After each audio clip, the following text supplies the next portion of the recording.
서장 140번째 시간입니다. 55 류초밀 중운에 대한 답서, 이 두 번째 답서, 지난 시간에 이어서 한번 보겠습니다. 편지에 보니 이로부터 남에게 속지 않고 공부를 잘못하지 않는다고 하셨더군요. 큰 줄기가 이미 바르고 손잡이를 이미 쥐었다면 마치 소를 잘 키우는 사람과 같습니다. 고삐가 늘 수중에 있다면 어떻게 남의 텃밭으로 들어가게 하겠습니까? 문득 고삐를 놓아버리고 코를 더듬어 찾을 곳이 없을 때에는 평평한 풀밭에 부드러운 풀 위에 마음대로 하도록 놓아두십시오. 이로부터 남에게 속지 않고 공부를 잘못하지 않는다. 남에게 속지 않는다. 우리가 이제 남에게 속지 않는다 그러면은 내가 있고 남이 있을 때는 나 말고 이제 다른 사람을 남이다. 그러니까 남이 해놓은 말이다. 남의 말이다 할 때 다 그건데 실제로 이제 더 중요한 남은 자기 생각입니다. 자기 감정, 느낌, 견해, 자기 생각, 옳고 그름, 좋고 싫음이라고 하는 이 자기 생각에 속지 않는 건데 우리가 속는 건 거기에 속죠. 그러니까 이 세상 다른 일에 대해서는 참 굳건하고 의지도 강하고 헤쳐가는 힘도 세고 도전하는 이 정신도 이렇게 대단하고 이럴지 모르겠는데 사실은 우리가 이제 자기 삶에서 이 괴롭고 힘들고 이 고통을 당하는 거는 다른 것보다도 이 자기 어떤 느낌이나 감정, 조그만 기분, 사실 그 이겨내기가 쉽지 않은 겁니다. 그게 가장 어려운 거예요. 밖에 있는 건 어떻게 원망이라도 하고 미워하기라도 하고 의도적으로 안 보기도 하고 외면도 하고 무시라도 하는데 돌아서서 욕이라도 해요.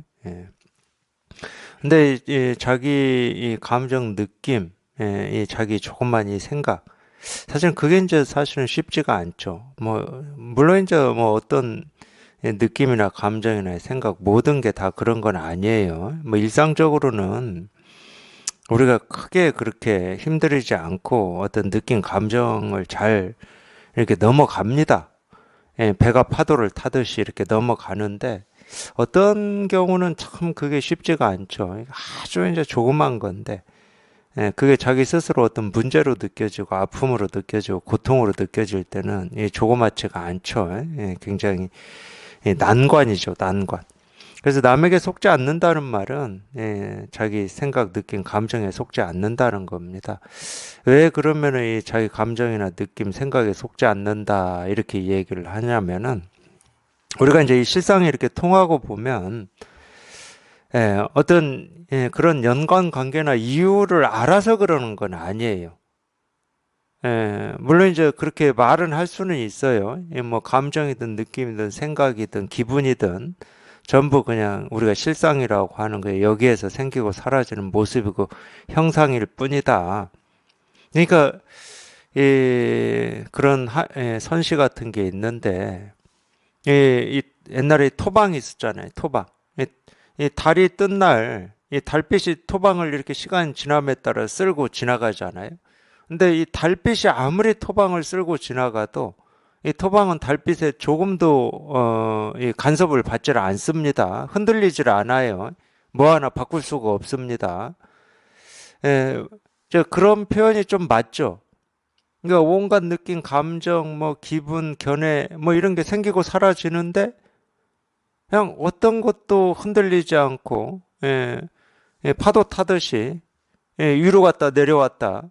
좋았다 싫었다 미워했다 이런 마음이 없는 거지. 근데 이유가 뭐냐? 이유는 잘 몰라요. 우리가 이렇게 말은 하지만 이유를 알아서 그러는 게 아닙니다.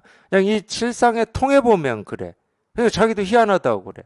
내가 왜 이러지? 이런 때가 있거든. 통하고 나서 보면은 분명히 전에 같았으면 이런 일에 뭐 예를 들어서 아득바득도 했고 몸부림도 치고 막 이래야 되는데 온갖 일이 똑같이 이 진실에 통하기 전이나 통하고 난 뒤나 모든 일이 똑같이 생기고 사라지는데 희한하게도 자기 스스로는 고요하다고 해야 되나요? 그런 게 느껴질 때가 있어요. 그런 게 항상 그렇다는 건 아닙니다. 항상 그러면 좋죠. 항상 그러면 좋은데 우리가 지금까지 평생을 자기 느낀 감정, 견해, 생각을 따라서 오르락 내리락 하면서 살아왔던 이 습이 이게 딱 굳어져 있기 때문에 그러니까 조금만 이 비유를 들어보겠습니다. 우리가 이 중고등학교 다닐 때 조건반사, 무조건반사 뭐 이런 걸 생물 시간에 배우면서 이 소련의 생물학자가 뭐 조건반사인가 이거에 대해서 이 개를 가지고 이렇게 실험을 했다 뭐 이런 게 나오잖아요.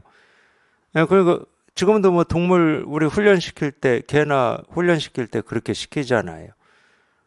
뭐 이렇게 말하고 그대로 하면은 이 간식 주고 먹을 것 주고 잘했다고 쓰다듬어 주고 그러면 이제 거기에 그 개도 익숙해지는 거죠. 그래서 그 말이 나오면 내가 이렇게 행동하면 그냥 먹을 게 나오고 주인이 이뻐하고 이러니까 그렇게 계속 행동을 하겠지. 그게 습입니다. 익숙해진 거예요.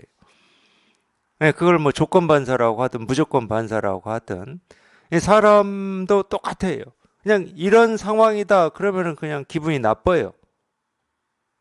또는 이런 상황이다 그러면은 큰 소리를 쳐. 똑같은 겁니다. 사람도 똑같이 그렇게 그런 거기에 반응해서 똑같이 행동을 해요. 실제로 우리 감정 느낌이라고 하는 것도 그렇게 이루어져 있습니다. 미워하는 마음도 똑같아요. 그냥 그런 상황만 되면 그냥 저절로 미워집니다. 근데 그 틀 기준은 사람마다 달라요. 왜? 살아온 길이 다르니까. 그러니까 어떤 사람은 저런 행동에 대해서 안 미워하는데 나는 미워할 수도 있고 또 반대일 수도 있어요. 그건 전부 틀이 다르기 때문에 그렇습니다. 자기가 경험해 오면서 익숙해진 게 다르기 때문에. 똑같죠? 고기로 훈련시켰던 개를 다른 먹을 것 주고 시키면은 잘 못 알아듣겠죠. 뭐 그런 거하고 똑같은 겁니다.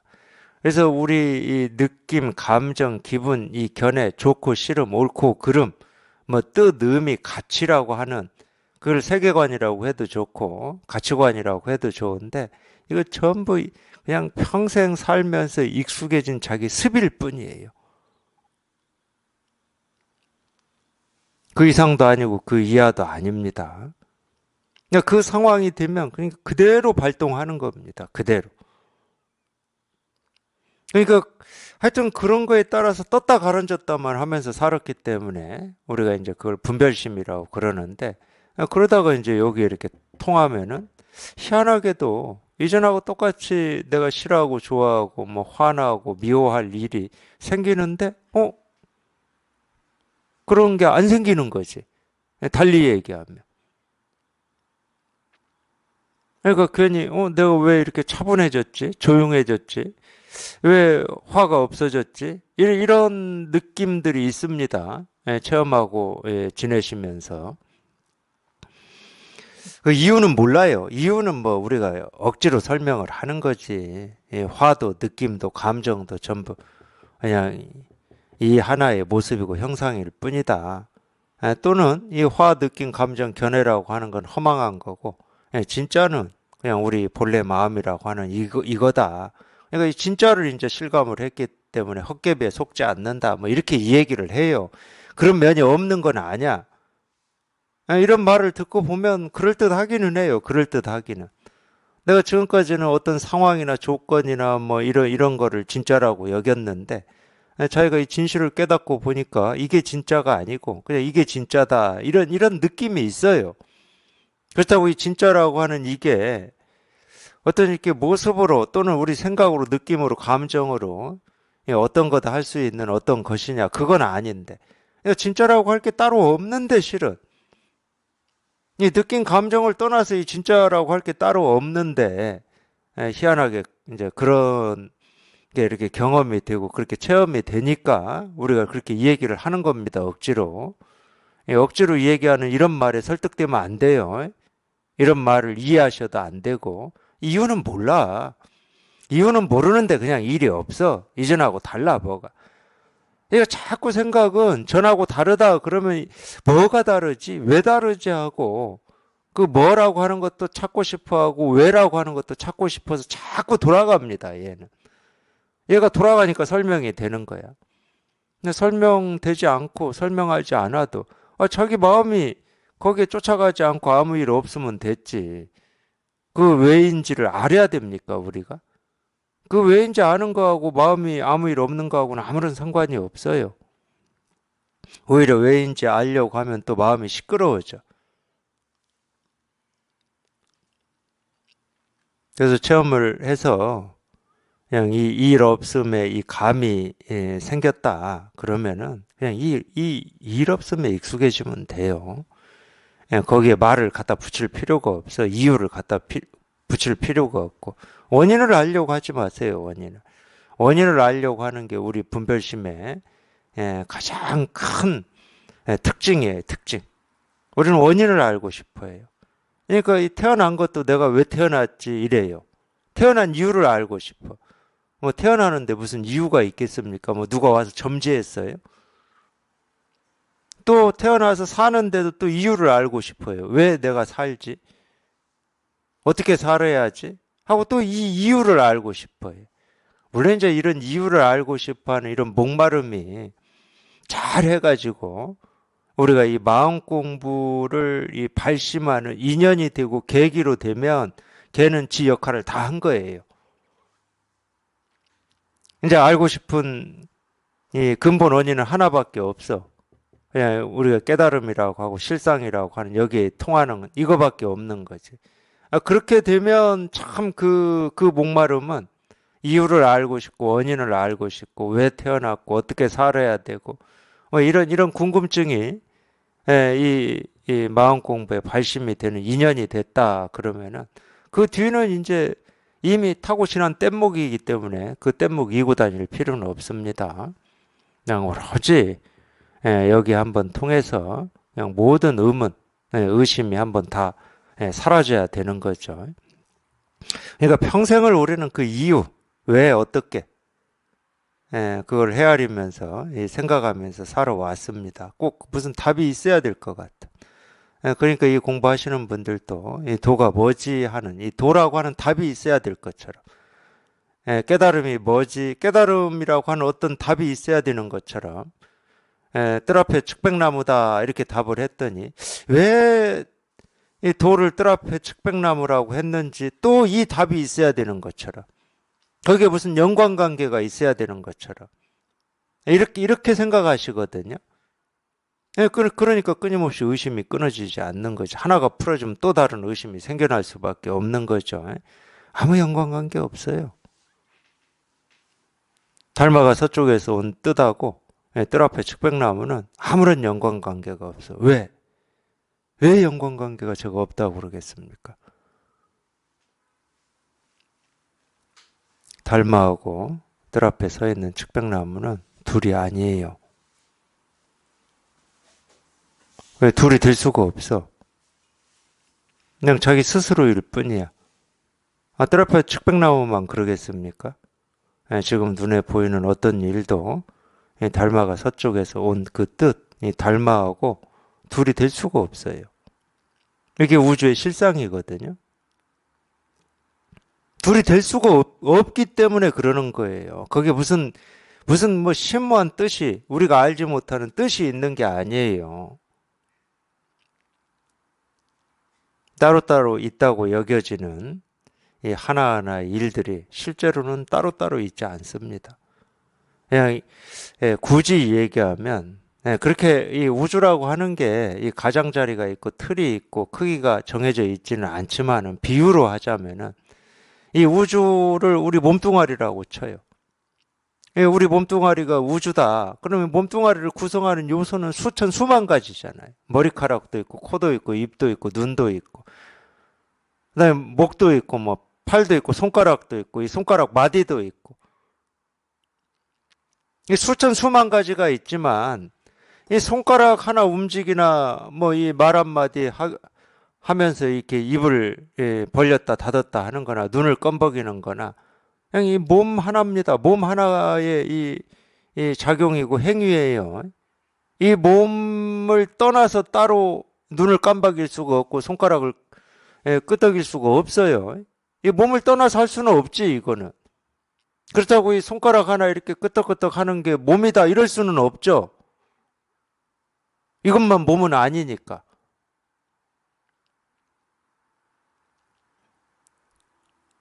그래도 입을 벌리든 입을 닫든 눈을 감든 뜨든 눈썹을 치켜 올리든 내리든 손을 들든 내리든 두드리든 다 이 몸 하나의 움직임이고 몸 하나의 작용이고 그냥 춤이죠. 춤이죠. 이 하나하나는 이 몸을 떠나서 따로 있지는 않아요. 그래서 이제 물과 물결 얘기도 하는 겁니다. 물결 하나하나는 자기 스스로 생기고 사라지죠. 이 모습만 보면. 근데 그 천차만별한 이 물결 이 하나하나는 이 물을 떠나서 따로 움직이지를 않습니다. 생기고 사라지는 이 물결 하나하나가 그대로 물이죠. 그대로 물이에요. 그냥 물의 움직임일 뿐이야, 물결은. 그러니까 물과 물결은 둘이 되어본 적이 한 번도 없어요.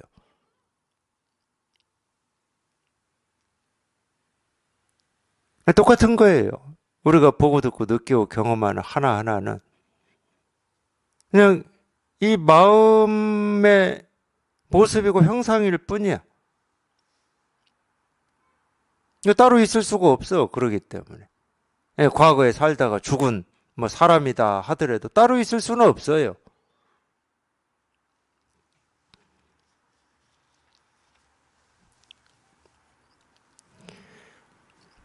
오로지 속는 거는 자기 생각에 속는 거예요. 자기 생각에. 자기가 자기 생각을. 생각이라고 하는 건 분별이니까, 분별. 높고 낮고, 좋고 싫고, 옳고 그러고라고 하는. 그러니까 생각은 하나를 버리고 하나를 취하는 겁니다. 우리 생각은 그래요. 항상 그래요. 어리석음을 버리고, 깨달음을 취하려고 하는 거고, 그름을 버리고 옳음을 취하려고 하는 거고, 오늘을 버리고 내일을 취하려고 하는 거예요. 우리 생각은 항상 그러니까 이제 이거를 제 느낌으로만 보면은 뭐냐면은 우리 분별 생각 그게 이제 중생의 삶이라고 우리가 얘기를 하는데 중생의 삶은 뭐냐? 하나를 억누르고 하나를 추앙하는 거예요. 계속 이걸 반복하고 있는 겁니다. 하나를 억눌러. 그걸 이제 억누르는 건 보통은 내 이 부족이나 불편이나 불만족이나 어리석음 같은 거지. 이건 억눌러. 그럼 추앙하는 것은 이것과 반대되는 거. 어리석음의 반대 현명함. 이 불편의 반대는 이 편함, 만족, 뭐 부처. 그러니까 이걸 우리는 좋은 거라고 그러죠. 이 좋은 거, 그 좋은 건지 아닌 건지는 모르지만 우리는 그걸 좋은 거라고 그래요. 자기가 추구하는 걸 좋은 거다고 그래.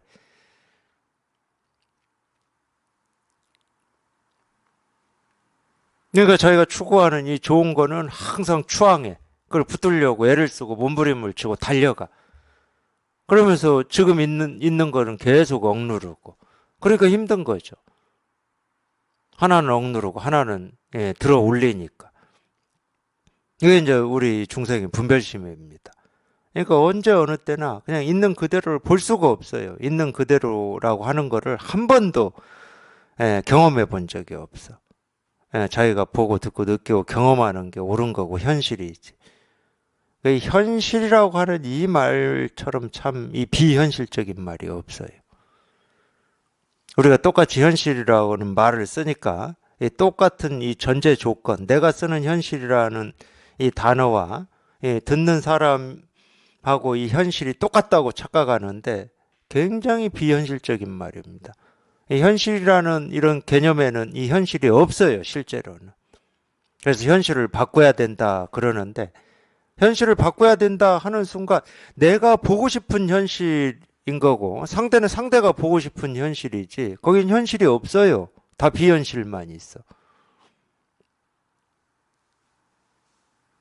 그래서 진짜 현실은 현실이 없는 게 진짜 현실입니다. 왜냐면 그 망상을 다 걷어내버려야 되니까.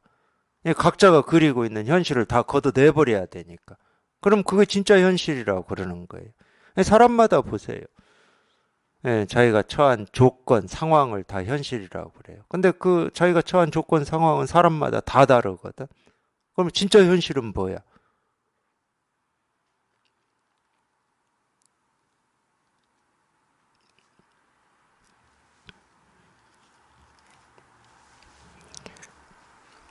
그래서 이 마음 공부는 그 현실을 가지고 제가 이 얘기를 하자 그러면은 이 진짜 현실을 체험하는 게 마음 공부예요. 지금까지 내가 현실이라고 얘기했던 그거 집어치워버리고 그건 다 그냥 내가 보고 싶은, 내가 듣고 싶은, 내가 경험하고 싶은 현실이니까 그거는. 그건 비현실이니까. 그래서 똑같이 현실이라는 말을 써도 이 분별할 때 현실이라는 말을 쓸 때와 깨달아서 이 실상이 분명할 때 현실이라는 말을 쓸 때하고 달라요. 사실도 마찬가지입니다. 우리는 사실이라고 할 때, 분별할 때 이 사실이라는 표현을 쓰죠. 객관적으로 일어난 일, 뭐 이런 걸 사실이라고 그러는데, 실상을 깨달아 보면 객관이라고 하는 게 없어요. 객관이라고 하는 게 없어. 그러니까 이 깨닫고 나서 사실이라고 할 때, 현실이라고 할 때는 실제로 이거밖에 없어요. 오로지 사실이라고 얘기할 수 있고 현실이라고 얘기할 수 있는 건 이거밖에 없다. 나머지는 다 그냥 인연 따라서 이거를 이제 우리가 마음 바탕이라고도 하고 실상이라고도 하는데 그냥 인연 따라서 그냥 마음 바탕 위에 생기고 사라지는 모습일 뿐이다. 나머지는 전부 그거일 뿐이에요. 그냥 이 바탕에서 생기고 사라지는 모습일 뿐이야. 그러니까 그림자 같고 물거품 같고 아침 이슬 같고 뭐 이런 얘기를 하는 건데 그냥 여기에서 생기고 사라질 뿐이니까 그거는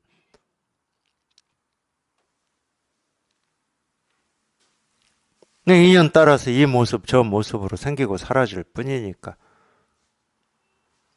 그거를 이제 이 측면만 얘기하면 그거를 우리가 무상하다고 그러는 겁니다.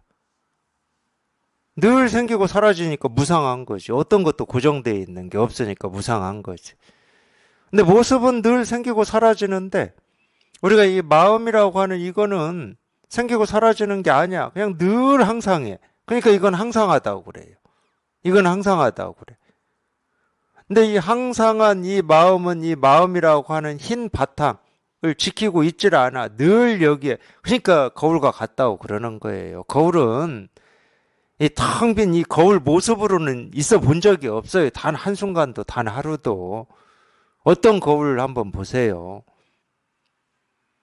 그 거울이라고 하는 이 바탕에 온갖 모습이 그걸 이제 거울이 비춘다고 그래요. 우리가 그걸 비춘다는 표현으로 씁니다. 모습이 비춰져 있잖아, 늘. 그리고 모습을 비춰야 거울이라고 그러지. 거울이 텅 빈 거울을 유지하고 있으면 그거 어디다 씁니까? 내 얼굴 갖다 대도 뭐 그냥 텅 빈 거울만 보일 텐데. 그걸 왜 거울이라고 그래, 그거를. 이 책하고 똑같지, 그거는 그러면. 이 책 표지에 자기 얼굴 한번 비춰보세요. 그래서 이런 상태로 마음 바탕은 있질 않다니까. 텅 비어있는 이런 형태로 있질 않아요.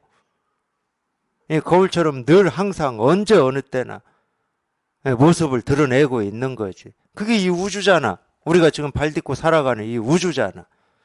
온갖 모습이 생기고 사라지잖아. 해 뜨고 지고 봄, 여름, 가을, 겨울이 변하고 이런 일 저런 일.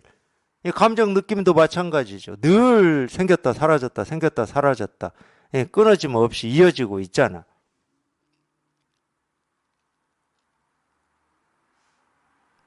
그래서 유식에서 이 대원경지라고 하는 말이 그런 말이에요.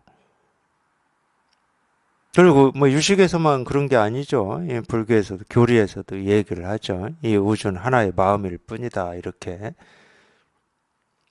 생기고 사라지는 모든 이 모습 하나하나가 그냥 이 하나의 마음일 뿐이라는 거예요. 여기에서 생기고 사라질 뿐이라는 거예요. 그래서 이 마음이라고 하는 것과 우리 이 생기고 사라지는 모습, 이 무상한 생기고 사라지는 모습은 둘이 될 수가 없다는 거야. 여기에서 생기고 사라지니까 여기에서. 근데 여기라고 하는 건 여기를 지키고 있지를 않을 뿐이야. 전혀 안 지키고 있죠. 그게 색즉 시공이고 공즉 시색이에요. 우리가 어쩔 수 없이 말로는 색을 얘기하고 공을 얘기하죠. 나눠서 얘기할 수밖에 없잖아. 말은 분별이니까. 깨달은 거 어리석음. 깨달음을 얘기하지 않으면 어리석음이 없어요. 깨달음을 얘기하면 어리석음은 자연히 생겨버리는 거고, 부처를 얘기하면 중생은 자연적으로 생기는 겁니다. 중생을 얘기하면 부처가 생기는 거고, 불만족을 얘기하는 순간 만족이라고 하는 건 같이 생기는 거예요. 예를 들어서 나는 돈이 부족해 하는 순간 이 부족한 이거를 메꾸는 이게 같이 생기는 거예요. 둘이 따로 떨어져 있는 게 아니고. 그러듯이 우리 마음이라고 하는 것과 우리가 보고 듣고 느끼고 경험하는 그걸 이제 분별되는 거라고도 표현합니다. 분별이 되잖아요. 시계, 뭐 컵, 죽비, 책상 뭐 이렇게 분별이 되잖아요. 이렇게. 모습 지어진 이 색이라고 하는 것은 둘이 될 수가 없다니까. 물과 물결이 둘이 어떻게 됩니까? 물결이 물을 떠나서 따로 지가 모습을 막 드러내요. 생기고 막 사라져. 반대도 마찬가지예요. 물이 없는데 막 물결 저 혼자 막 생겨납니까? 물이 없는데.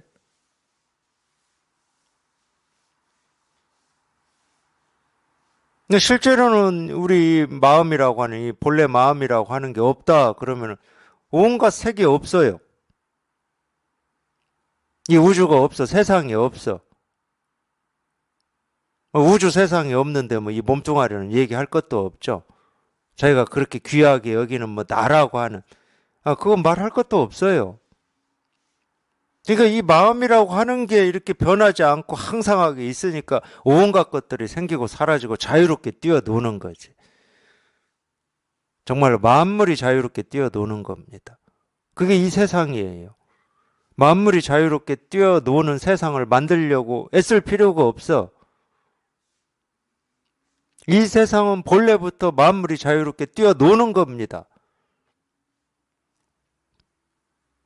근데 사람은 희한하게 자기가 어디에 이렇게 구속되어 있는 것 같고 갇혀 있는 것 같고 뭐 불만족스러운 것 같고 부족한 것 같고 결핍되어 있는 것 같고 그런 분별에 시달리고 있어요. 그걸 우리가 마음병이라고 그러죠. 마음병. 몸의 병이 아닙니다. 그건 마음병이에요. 그래서 누구나 다 그렇게 사니까 그걸 병이라고 우리가 분별의 세계에서는 얘기를 안 했습니다. 병이라고 얘기를 안 했죠. 누구나 다 그렇게 살아. 뭐 옆을 보든 앞을 보든 뒤를 보든 이웃을 보든 뭐 미국을 가든 뭐 유럽을 가든 사람이라면 다 그렇게 살고 있어. 그러니까 병이 아닌 거지.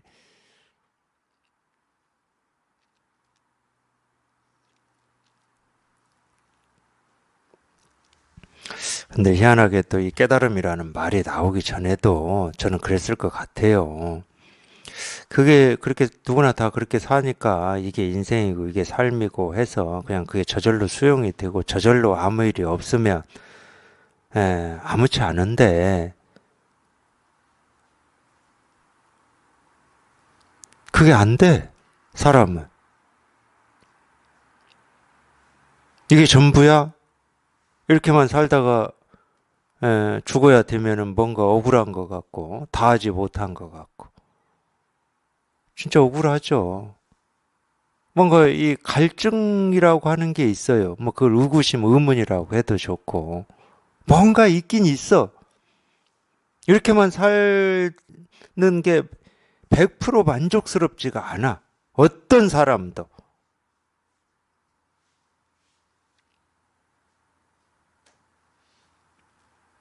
예를 들면은 이 고타마 시다르타라고 하는 이분 우리 불교를 있게 한 최초의 분이신데 이분은 세간으로 보면은요, 부족한 게 없어요.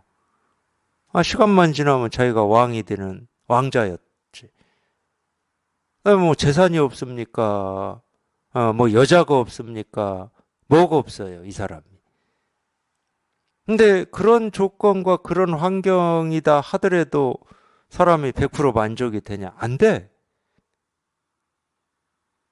이렇게만 살다가 죽는 건 뭔가 이상해. 그냥 느낌적으로 그래. 뭐 이 가슴에서 일어나는지 여기서 일어나는지 모르지만 느낌으로 그래.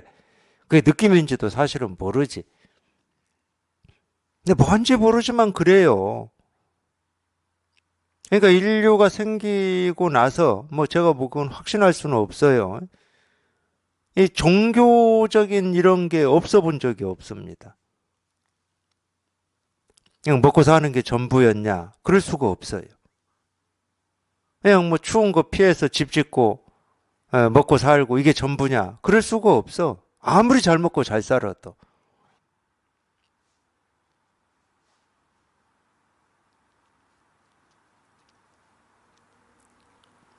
그래서 뭐 세상 사람들이 다 고만고만하게 살고 나나 너나 뭐다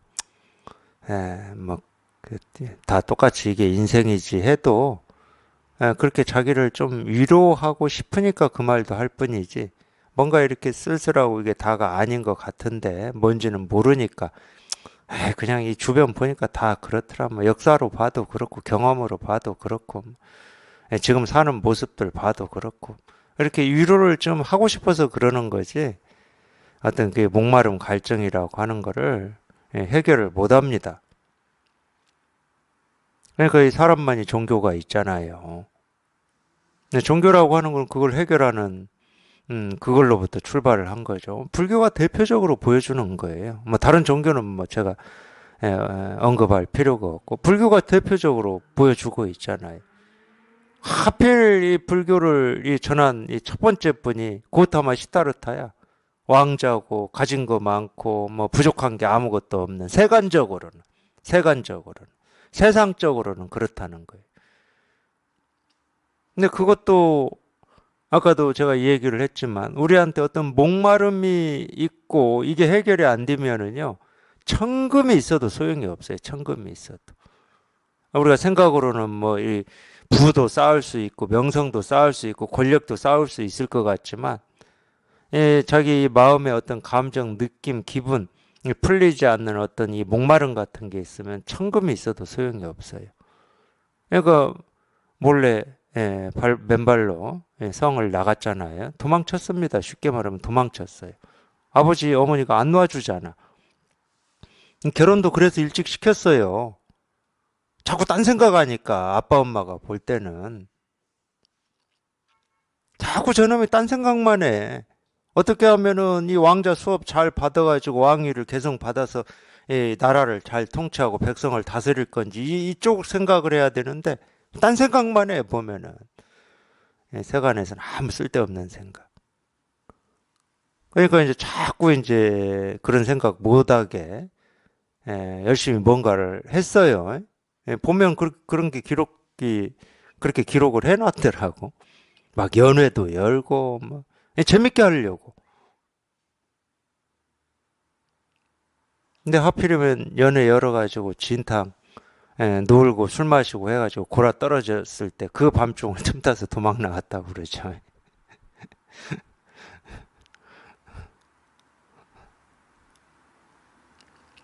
그래서 이 종교는 사실은 구원이에요. 구원. 그냥 인류를 구원한다고 해도 좋고, 뭐 인류 구원이죠. 인류 구원. 예, 뭐 개인의 구원, 뭐 똑같은 말이죠. 자기를 구원하는 겁니다. 구원. 종교라고 하는 거는. 마음 공부는 그런 거고. 그러니까 조금 뭐 이렇게 물론 이제 좀 뭐 그런 것도 있죠. 조금 이렇게 편해지고 뭐 조금 자유로워지고 이전하고 좀 달라지고 뭐 이 정도로 이렇게 만족을 뭐 하는 뭐 그런 경우도 있지만은 실제로는 구원이 이 종교의 목적이죠. 완전한 구원. 그걸 이제 해탈이라고 그러는데 근데 결국은 이 자기 감정, 느낌, 이 생각에 속는 거지. 다른 건 없어요. 다른 건 제가 아무리 거창하게 얘기를 해도 다른 건 없어. 자기 생각에 속는 거예요.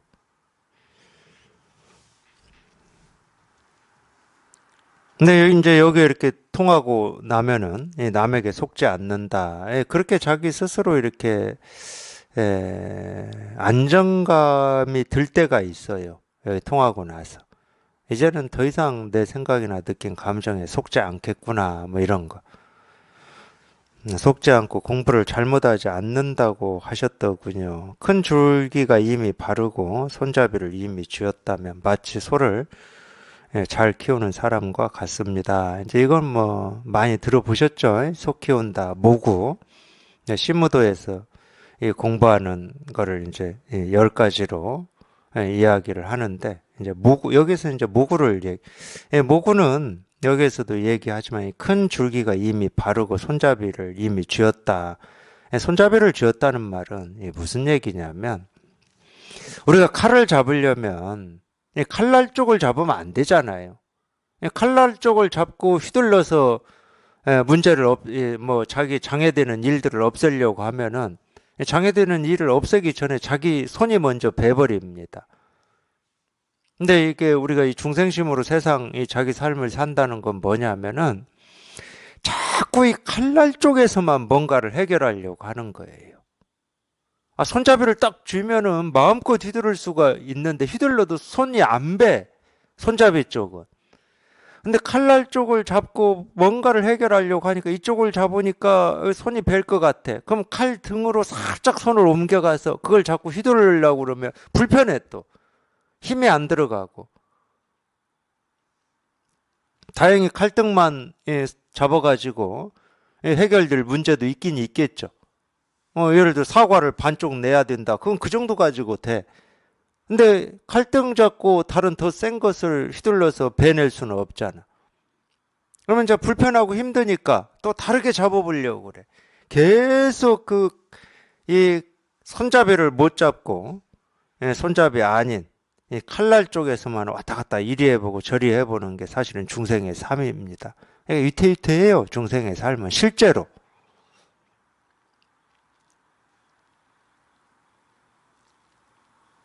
근데 우리 마음 공부라고 하는 것은 그냥 이 손잡이를, 이 칼 손잡이를 딱 틀어 쥐는 거예요. 그러면 휘둘러도 이제 더 이상 손이 베지를 않죠. 자기가 다치지를 않는다고.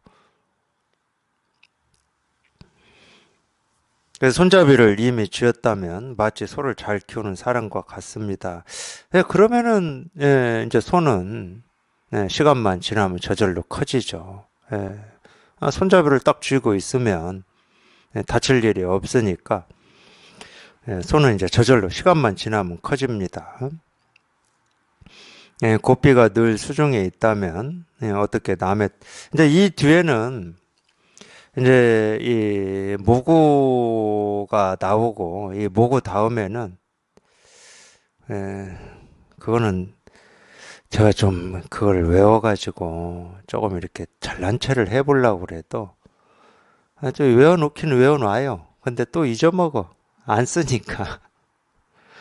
인후구망인지 뭐 바로가 하여튼 소를 놔야 돼요. 소를 잊어야 돼. 항상 이 소 고삐를 쥐고 소만 키우고 있으면 안 되잖아. 그러면 아직 소도 있고 나도 있는 거잖아. 그래서 이제 소를 잘 키우다 보면 어느 순간에 아까도 제가 말씀드렸지만 내가 있고 싶어서 있는 게 아니고 소를 없애고 싶어서 없애는 게 아니에요. 어느 순간에 문득 보니까 소가 없어. 자기가 맨날 이 소 고삐 안 놓치고 잘 키우려고 좀 이렇게 신경도 쓰고 노력도 하고 마음으로 관심도 기울이고 이랬는데 어느 날 보니까 소가 없어. 그러면은 이 고삐하고 연결된 이 줄을 잡고 있어야 될 일도 없고 소를 키워야 될 일도 없잖아요.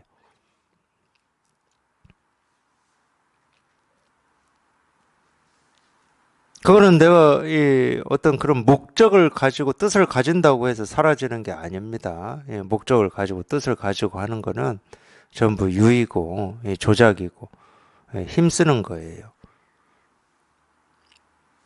근데 이 공부, 이 체험해서 이 공부에 이렇게 관심을 기울이고, 예, 그렇게 시간이 지나다 보면, 어느 순간에 없어진지도 모르게, 물론 없어질 때 그 느낌이 강하게 오는 분들도 있을 거고, 없어진지도 모르게 져버렸기 때문에 느낌이 있는지 없는지도 모르게 그렇게 오는 분들도 있을 거예요.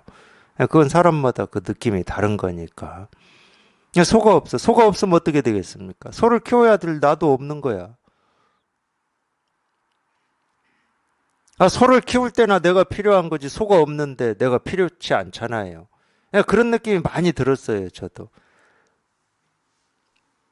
무아라고 하고 뭐 이런 말 하잖아요. 무심이라고 하고 이런 말. 공부할 때 저도 많이 듣고 무심 무아 거기에 도달하고 싶고 이랬죠. 근데 이 소가 사라질 때 어떻게 느껴지냐면 굳이 이제 제 경험을 얘기해 보면 이 나라고 하는 것을 쓰고 싶은데 쓸 데가 없어. 나라고 하는 걸 내가 쓰고 싶어. 근데 쓸 데가 없어. 쓸 데가. 쓸 데가 없으니까 나를 안 쓰고 사는 거예요. 쉽게 얘기하면. 그런 느낌이 딱 들어요. 나라고 하는 게 쓸 데가 없네. 쓸 데가 어디에다 쓸 데가 없네. 그럼 점점 이 나라고 하는 거를 쓸 데 없는 여기에 이제 점점 익숙해지다 보면은 나라고 하는 건 그냥 퇴화되어서 사라져 버리는 거예요. 퇴화되어서 사라져 버리는 거예요.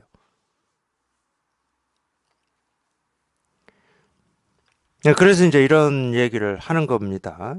고삐가 늘 수중에 있다면 어떻게 남의 텃밭으로 들어가게 하겠습니까? 문득 고삐를 놓아버리고 코를 더듬어 찾을 곳이 없을 때에는 이제 이때가 이제 인후구망이에요. 소도 없고 나도 없어요. 그러면 이때는 이제 마지막 열 번째가 입전수수인데 평평한 풀밭에 부드러운 풀이에 마음대로 하도록 놓아두십시오.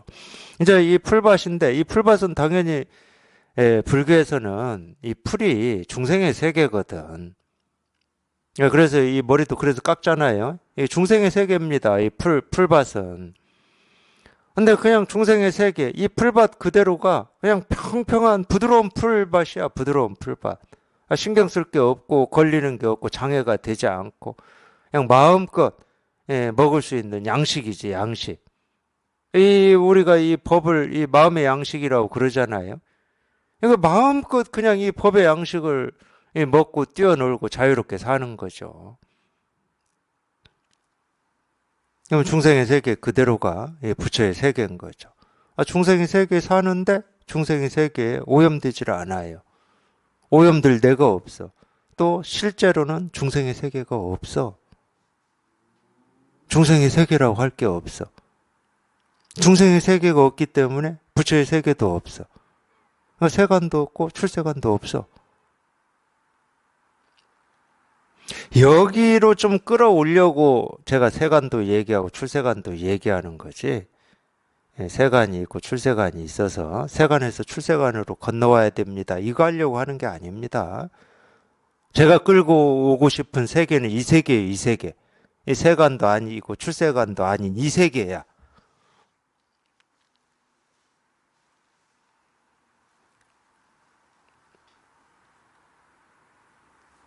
그 세간에 안주하고 있는 사람한테는 그 안주를 못하게 하려고 이 출세간을 얘기하고 있는 것 뿐이지 사실은 이 출세간이라고 하는 세계는 따로 없어요. 그런 세상은 따로 없어. 우리가 본래부터 날 때부터 타고난 거는 이거밖에 없어. 세간도 아니고 출세간도 아닌 우리 본래 마음의 고향, 우리 모두의 고향은 이거밖에 없어요. 그러니까 여기에 돌아올 때 우리는 편안함을 느끼는 거예요.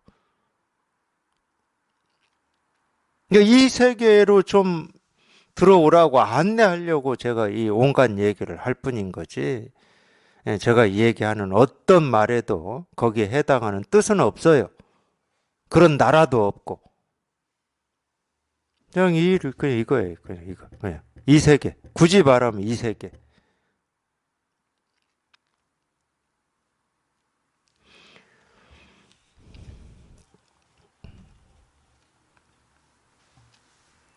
평평한 풀밭에 부드러운 풀이 마음대로 하도록 놓아두십시오. 자명노인이 말했습니다.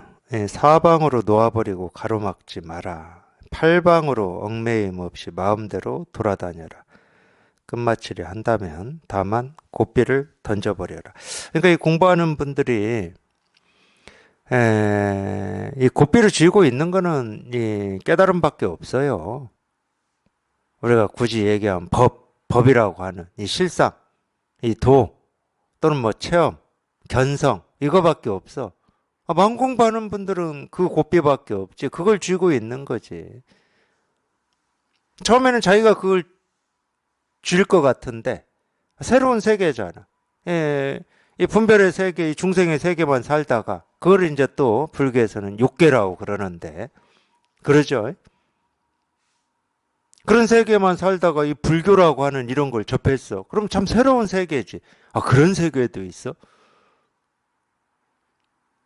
그러다가 이제 조금 더 관심이 있고 발심이 있는 사람은 이제 깨달음. 이 깨달음은 그러기 전까지는 이 부처님의 일이고 내 일은 아니지. 근데 더 관심이 있고 더 목마름이 있는 사람은 이제 내가 직접 이 깨달음을 나도 한번 해봐야 되겠다. 이런 이쪽으로 가겠지. 비록 소수지만. 그런 사람은 극소수예요. 똑같이 절에 다녀도 이 깨달음은 부처님의 일이지 자기 일이 아니에요. 그리고 설사 나도 좀 한번 해보고 싶다 하더라도 너무 그 틀이 우리가 배운 틀이 강해가지고 그걸 입 밖에 꺼낼 수가 없습니다. 감히 꺼낼 수가 없어요. 부처님이나 하는 일인데 이, 이 부족하고 결함이 많은 나도 깨달음을 한번 내 직접 해봐야 되겠다. 이러면 욕먹죠. 사실 욕먹고 눈총 받을 거예요.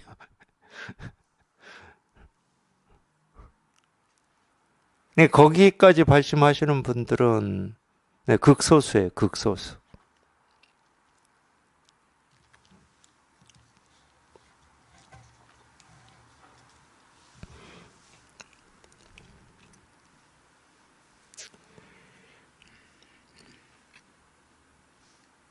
그런 분들한테는 이제 약을 또 다르게 쓰죠.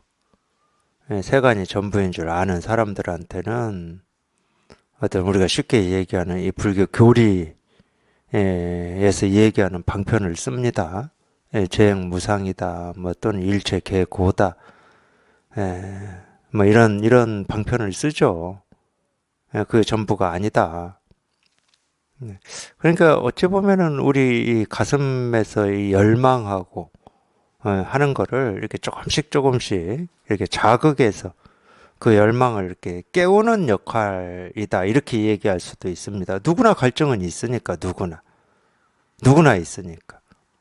그래서 그걸 깨워서 이 목마름이나 그 갈증이 이제 발심이 되는 거지, 발심이.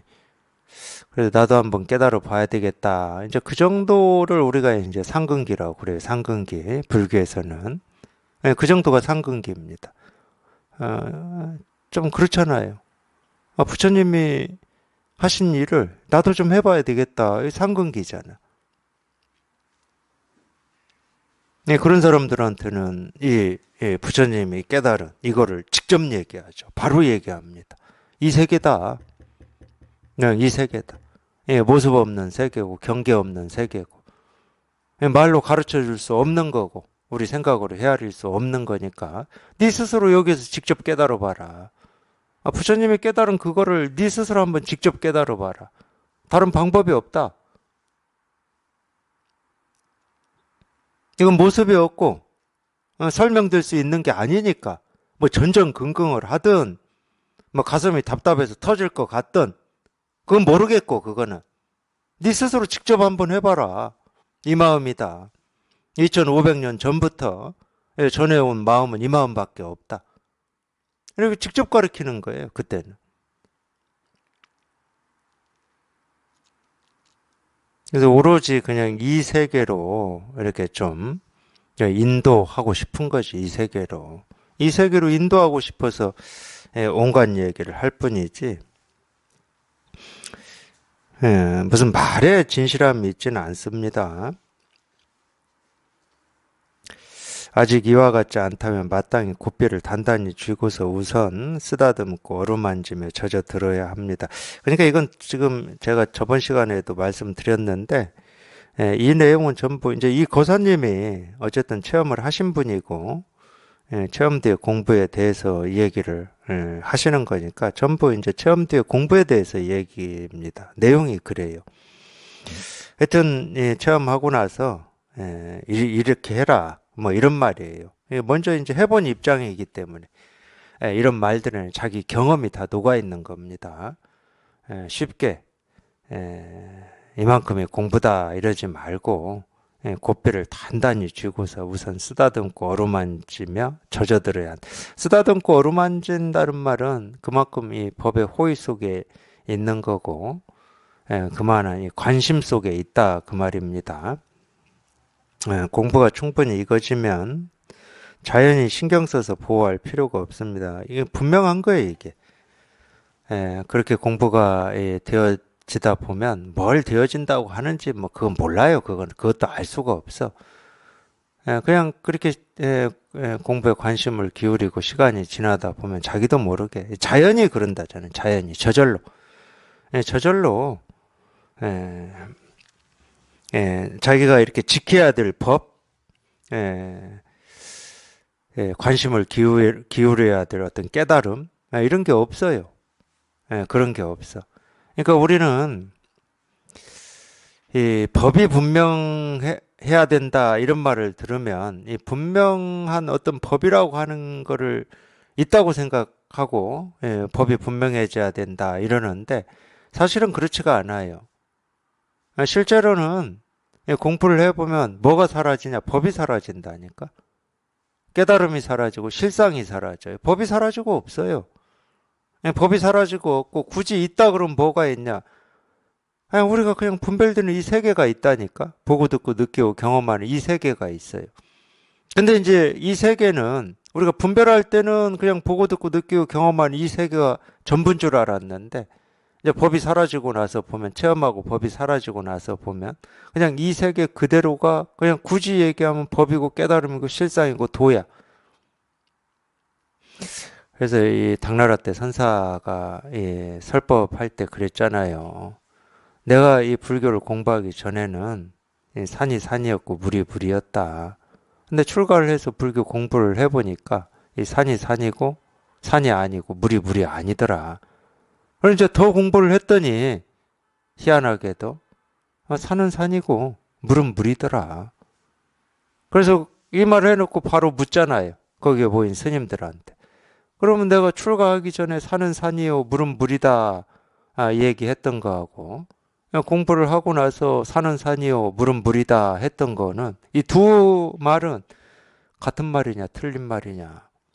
같다 그러면 뭐가 같고 틀리다 그러면 어느 부분이 틀리냐 이렇게 물었어요. 그리고 설법 끝났어.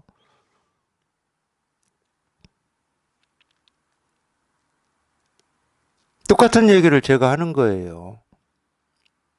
제가 분별할 때도 분별되는 이 세상이 있었죠. 당연히 있었습니다. 그리고 그게 전부인 줄 알았죠. 물론 이 가슴 속에서는 이게 전부면 안 돼 이런 뭐가 있긴 있었지.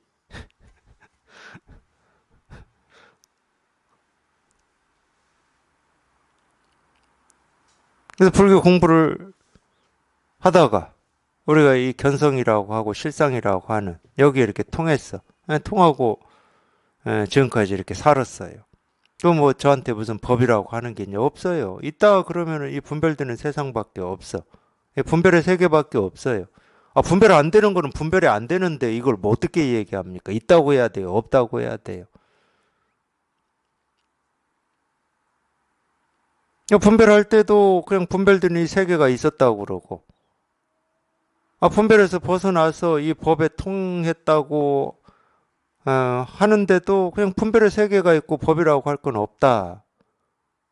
이렇게 얘기하잖아요. 이게 다른 거냐 같은 거냐 뭐 똑같이 묻고 싶어요. 저도. 이게 다른 겁니까 같은 겁니까 이렇게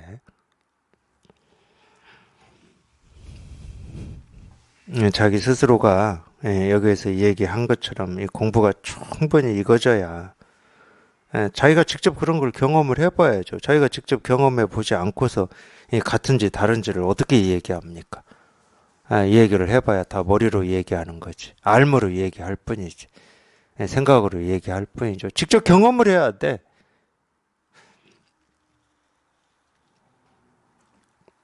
공부는 급히 해서는 안 되니 급히 하려 하면 조급히 서두르게 됩니다. 또 공부는 늦추어서도 안 되니 늦추면 어두워서 걱정하게 됩니다. 당연히 그러죠. 급해도 못하고 늦춰도 못하고 잊어버리거나 주의를 기울이거나 모두 잘못입니다. 이것도 마찬가지죠. 올바른 공부란 비유하면 칼을 허공에 휘둘러 던져 허공에 칼날이 닿는지 닿지 않는지를 따지지 않는 것과 같습니다. 왜 안 따지냐면 이 칼 가지고 허공에 휘둘렀다 이거예요. 허공에 휘둘렀다고 해서 허공이 뭐 다치거나 안 다치거나 허공이 어떻게 되거나 이런 일이 없잖아요. 따질 일이 없어 그러니까. 근데 칼이 내 몸에 닿는다 그럼 우린 따지지. 다치니까.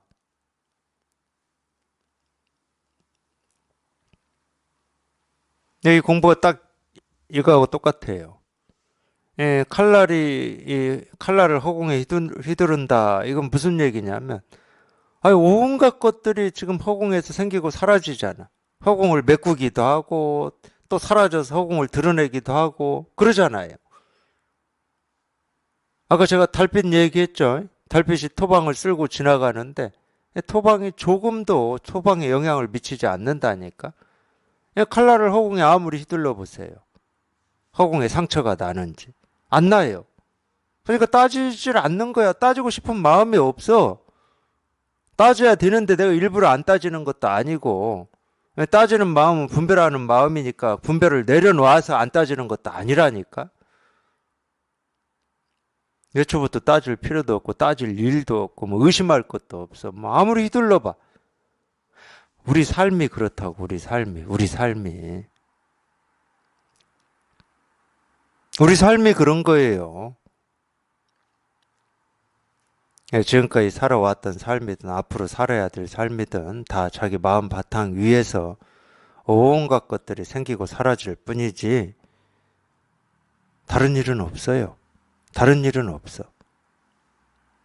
거기에는 뭐 상처가 있고 부족이 있고 불만족이 있고 결핍이 있고 남음이 있고 깨달음이 있고 어리석음이 있고 그런 거 없어요. 그냥 인연 따라서 온갖 모습, 느낌, 감정, 생각이 그냥 생기고 사라질 뿐이야. 허공에 칼을 휘두르는 것처럼 밤낮이 교차하고 계절이 교차하는 것처럼 어떤 것도 억압하거나 쪼그러뜨리거나 늘릴 필요가 없어.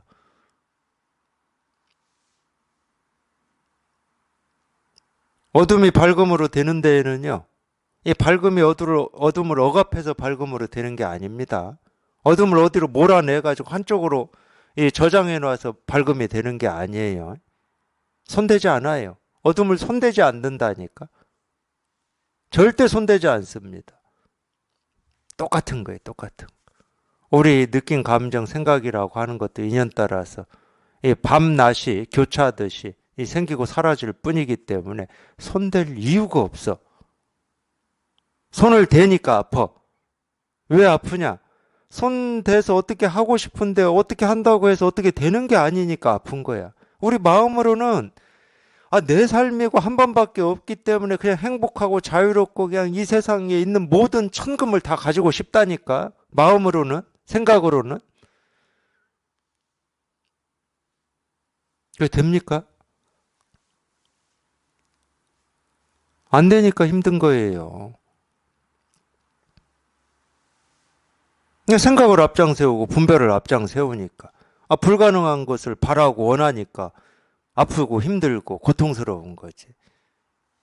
그냥 마음에 툭 맡겨가지고 온갖 일들이 이 마음 바탕 위에서 마음껏 자유롭게 생기고 사라지고 하라고 그냥 툭 놓아버리면 되는 건데.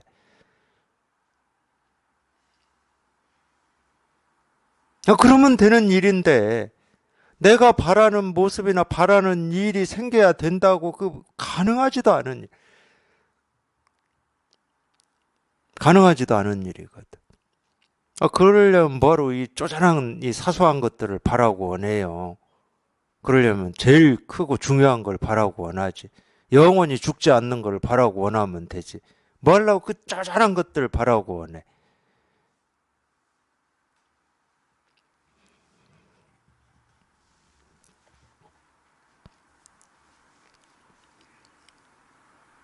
그냥 툭 놓아버리면 돼요. 툭 놓아버리면. 그 뭐를 바라고 원하든 그냥 툭 놓아버리면 돼. 그럼 모든 일이 저절로 생기고 사라지고 그냥 할 뿐이었어. 온갖 일들이. 이거 취할 것도 없고 버릴 것도 없는 건데 자기 스스로 어떤 기준과 틀을 가지고 취하고 버리려고 발버둥 치고 애쓰면서 살아왔던 거죠. 그게 딱 놓이는 거예요. 그게 딱 놓이는 거. 취할 것도 없고 바랄 것도 없는. 그게 딱 놓여버리는 거예요.